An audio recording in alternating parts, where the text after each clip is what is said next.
Ben derdimi dağlara, taşlara döktüm.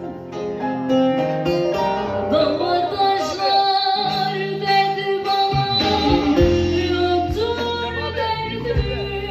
Geçen yıllar vermiş derdimi, tozlu yollar vermiş derdimi. Yaban eller vermiş derdimi, hayır kullar yemiş ömrümü. Dağlar taşlar dedi bana, yoktur derdimi. Geçen yıllar vermiş derdimi, tozlu yollar vermiş derdimi.